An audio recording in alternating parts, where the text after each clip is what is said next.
Hello students, कैसे हैं आप? बिल्कुल ठीक। स्टूडेंट्स, इसके प्रीवियस क्लास में हमने आपको कुछ इम्पोर्टेंट न्यूमेरिकल का डिस्कशन किया था, जिसमें आपने इस कॉन्सेप्ट का एप्लीकेशन किया था कि हम कुछ एक ग्रुप ऑफ क्वांटिटी को अगर हम फंडामेंटल या बेस क्वांटिटी बोल दें तो किसी एक दूसरी क्वांटिटी को उनके टर्म्स में कैसे राइट करें आप। इस पर हमने 4 न्यूमेरिकल डिस्कस किया था। लास्ट वाले न्यूमेरिकल में हमने डिफ्यूजन कांस्टेंट की डायमेंशन फाइंड आउट की थी।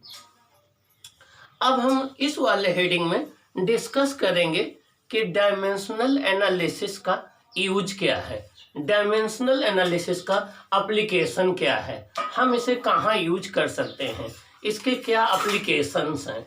अब आपके माइंड में ये क्वेश्चन उठ रहा होगा, सर ये तो बताओ पहले कि डायमेंशनल एनालिसिस क्या होती है। वेरी गुड, ठीक है। क्वेश्चन अराइज होना जरूरी है। जब तक आपके माइंड में क्वेश्चन नहीं अराइज होगा तब तक उसका सलूशन कहाँ से मिलेगा, क्योंकि जब प्रॉब्लम्स आती हैं तभी उसका सलूशन आता है। जब प्रॉब्लम्स ही नहीं आएगी तो सलूशन आने का कोई क्वेश्चन ही नहीं है। बिल्कुल राइट। अब डायमेंशनल एनालिसिस क्या है? हमारे आसपास जो भी फिनोमिना हो रही हैं, जो भी इवेंट्स हो रही हैं, जो भी घटनाएं हो रही हैं, जब उनका हम डायमेंशनल के पॉइंट ऑफ व्यू से स्टडी करते हैं तो हम कहते हैं कि हम डायमेंशनल एनालिसिस कर रहे हैं। इसका मतलब ये हुआ कि किसी भी फिनोमिना का या किसी भी इवेंट का या किसी भी प्रॉब्लम का डायमेंशन के पॉइंट ऑफ व्यू से स्टडी करना डायमेंशनल एनालिसिस कहलाएगा। सपोज कर लो आपको कोई एक फॉर्मूला आपने ड्राइव करके दे दिया गया है, आपको ये पता करना है कि वो करेक्ट है या नहीं करेक्ट है। तो जो आपने फॉर्मूला ड्राइव किया, हम उसके LHS RHS की डायमेंशन चेक कर लें। अगर जो राइट हैंड साइड की डायमेंशन है वही लेफ्ट हैंड साइड की डायमेंशन है तो आपका वो फॉर्मूला डायमेंशनली करेक्ट है। अगर वो डायमेंशनली करेक्ट है तो हो सकता है फिजिकली भी करेक्ट हो जाए। अगर डायमेंशनली ही रॉन्ग है तो फिजिकली करेक्ट होने का क्वेश्चन ही नहीं उठता। तो मीन्स जो डिफरेंट आप प्रॉब्लम से स्टडी करते हैं, जो डिफरेंट फिनोमिना स्टडी करते हैं, अगर उसका हम केवल डायमेंशन के पॉइंट ऑफ व्यू से सोचें और अन्य चीज़ों को इन्वॉल्व ना करें, उसमें लगने वाले कांस्टेंट, उसमें लगने वाली यूनिट, इनको हम ध्यान में ना दें, तो हम कहेंगे हम डायमेंशनल एनालिसिस कर रहे हैं। तो हमारा टॉपिक है application of dimension analysis. Application of dimension analysis means हम डायमेंशनल एनालिसिस का कहाँ कहाँ एप्लीकेशन करेंगे। डायमेंशनल एनालिसिस का एप्लीकेशन, ठीक है ना। एप्लीकेशन का मतलब आपको पता होगा कि यूजेज होता है। क्या होता है? यूजेज होता है। तो चाहे आप यूजेज कहो या एप्लीकेशन कहो, ठीक है ना।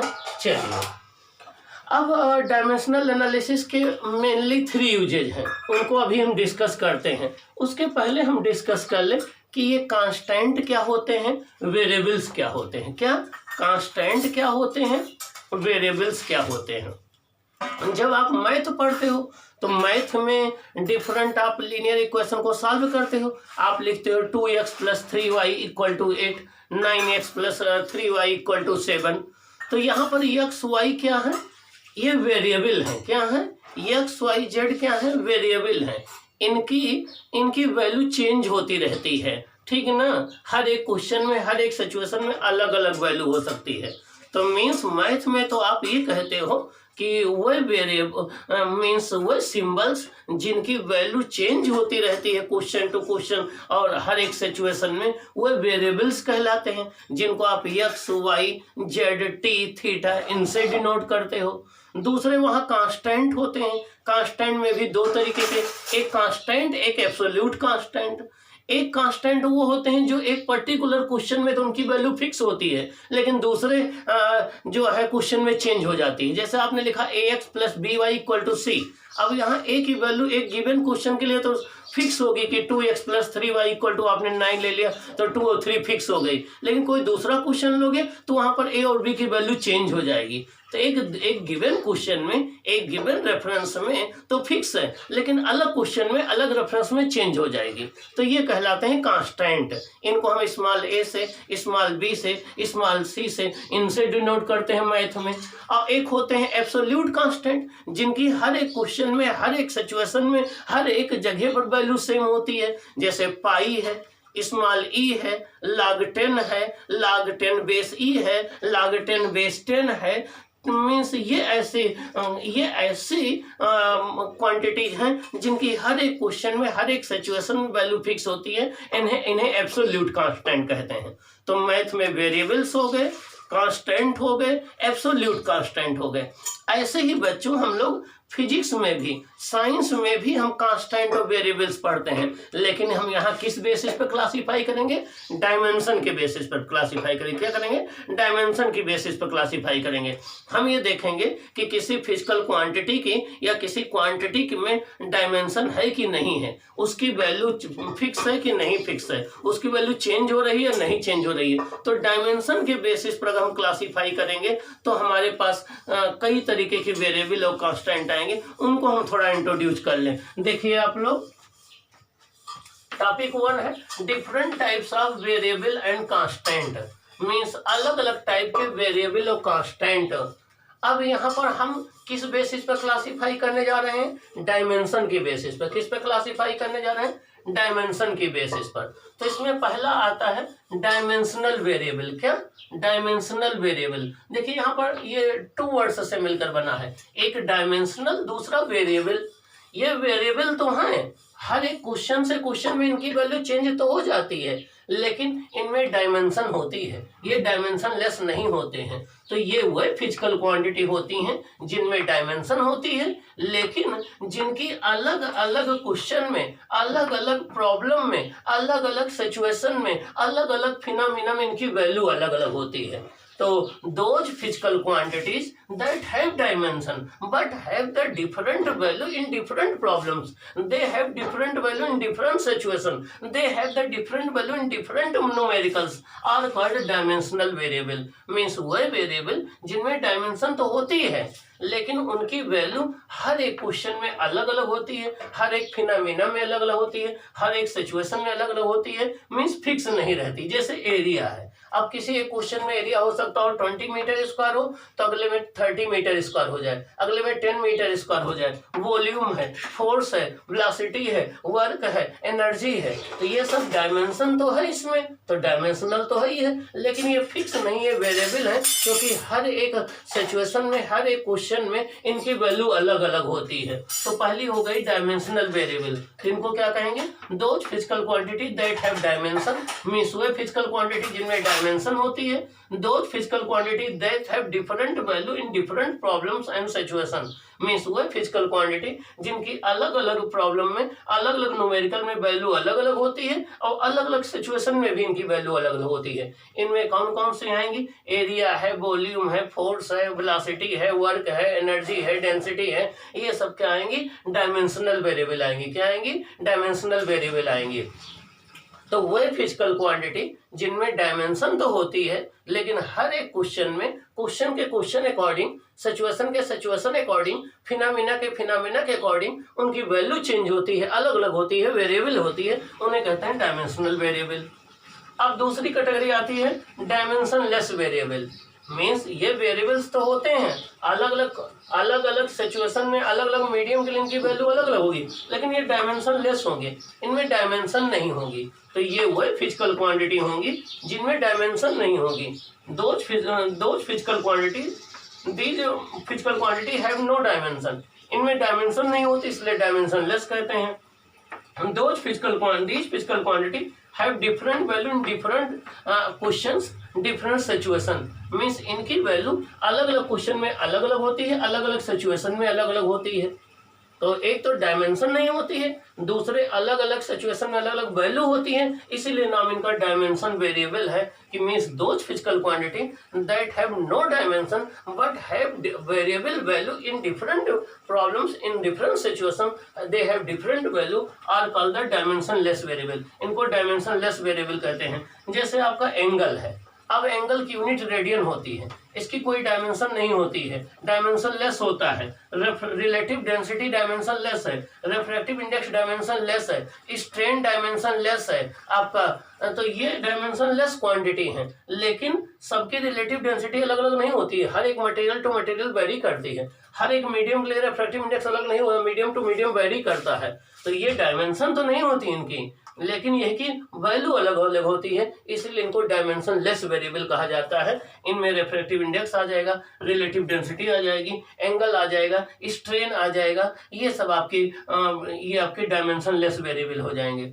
थर्ड कैटेगरी आती है डायमेंशनल कांस्टेंट। मीन्स ये है तो कांस्टेंट है, तो एक कांस्टेंट हर एक प्रॉब्लम में, हर एक क्वेश्चन में, हर एक फिनोमिना में इनकी वैल्यू फिक्स होगी। तो ये वो फिजिकल क्वांटिटी होती हैं जिनमें डायमेंशन तो होती है, लेकिन इनकी वैल्यू सेम होती है हर एक क्वेश्चन में, in all question, in all phenomena, चाहे जो फिनोमिना हो, चाहे जो क्वेश्चन हो, चाहे जो प्रॉब्लम्स हो, हर एक प्रॉब्लम में इनकी वैल्यू सेम होती है। जैसे यूनिवर्सल ग्रेविटेशनल कांस्टेंट है, प्लैंक कांस्टेंट है, बोल्ट्जमैन कांस्टेंट है, स्टीफन कांस्टेंट है, बीन कांस्टेंट है, यूनिवर्सल गैस कांस्टेंट है। तो ये ऐसे फिजिकल क्वांटिटी हैं जो जिनकी वैल्यू तो हर एक क्वेश्चन में एक ही जैसी रहती है, हर एक सिचुएशन में एक ही जैसी रहती है, लेकिन इनमें डायमेंशन होती है, ये डायमेंशन लेस नहीं होते हैं। तो कांस्टेंट सुन करके ये मत दिमाग में बैठा लेना अरे यार डायमेंशन भी नहीं होगी, वो आपको सोचना पड़ेगा कि क्या वो डायमेंशन लेस कांस्टेंट है या डायमेंशनल कांस्टेंट है। तो डायमेंशनल कांस्टेंट में वही कांस्टेंट आएंगे जिनमें डायमेंशन तो होती है, लेकिन उनकी वैल्यू हर एक प्रॉब्लम में, हर एक फिनोमिना में, हर एक सिचुएशन में जो है वो आपकी सेम होती है। अगला है dimension less constant. Dimension less वही कांस्टेंट होते हैं जिनमें ये कुछ क्वांटिटी होती हैं, ये एक फिक्स्ड क्वांटिटी होती हैं, एक रियल नंबर होती हैं। मीन्स इनमें कोई डायमेंशन नहीं होती है, और हर एक क्वेश्चन में, हर एक सिचुएशन में, हर एक फिनोमिना में इनकी वैल्यू भी फिक्स रहती है। जैसे पाई है, पाई की वैल्यू, पाई में कोई डायमेंशन नहीं है, 2 पाई है, पाई है, के है, आपका log 10 है, log e है, बेस e है, आपका स्मॉल e है। ये ऐसे कांस्टेंट हैं जिनमें ना तो डायमेंशन होती है और ना ये इनकी वैल्यू चेंज होती है। तो हर एक क्वेश्चन में, हर एक प्रॉब्लम में, हर एक सिचुएशन में इनकी वैल्यू फिक्स होती है और इनमें डायमेंशन भी नहीं होती। तो वह क्वांटिटी, ये क्वांटिटी होती है, फिजिकल क्वांटिटी नहीं होती है, वही क्वांटिटी जिनकी वैल्यू हर एक प्रॉब्लम में, हर एक सिचुएशन में फिक्स होती है और जिनमें डायमेंशन नहीं होती है, उन्हें हम डायमेंशन लेस कांस्टेंट कहते हैं। तो कांस्टेंट कहने के पहले बेटा 2 बार सोचना कि क्या वो डायमेंशन लेस कांस्टेंट है या डायमेंशनल कांस्टेंट है। जैसे प्लैंक कांस्टेंट है, ग्रेविटेशनल कांस्टेंट है, गैस कांस्टेंट है, स्टीफन कांस्टेंट है, ये सब आपके डायमेंशनल कांस्टेंट है। इनमें डायमेंशन है लेकिन वैल्यू जो है वो फिक्स है हर प्रॉब्लम में इनकी। और एक होती है डायमेंशन लेस कांस्टेंट, जैसे डाइलेक्ट्रिक कांस्टेंट है, ये डायमेंशन लेस कांस्टेंट है, जबकि इसकी वैल्यू अलग अलग मीडियम के लिए अलग अलग होती है, ठीक ना।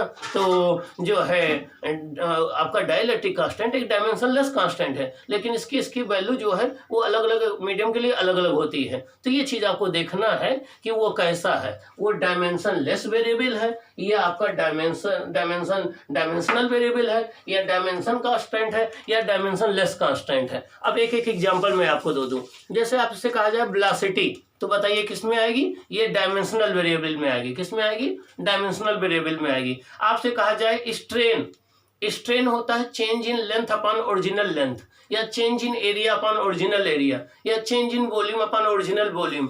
तो ये एक ऐसी क्वांटिटी है जिसमें कोई डायमेंशन नहीं होती है, लेकिन प्रॉब्लम टू प्रॉब्लम ये चेंज होती है। तो ये डायमेंशन लेस वेरिएबल है। ये क्या है, अगर आपसे स्ट्रेन कहा जाए तो डायमेंशन लेस वेरिएबल है, आपसे रिफ्रैक्टिव इंडेक्स कहा जाए डायमेंशन लेस वेरिएबल है, आपसे डाइलेक्ट्रिक कांस्टेंट कहा जाए डायमेंशन लेस वेरिएबल है, आपसे रिलेटिव डेंसिटी कहा जाए डायमेंशन लेस वेरिएबल है, क्योंकि डायमेंशन तो नहीं है लेकिन इनकी वैल्यू चेंज होती है।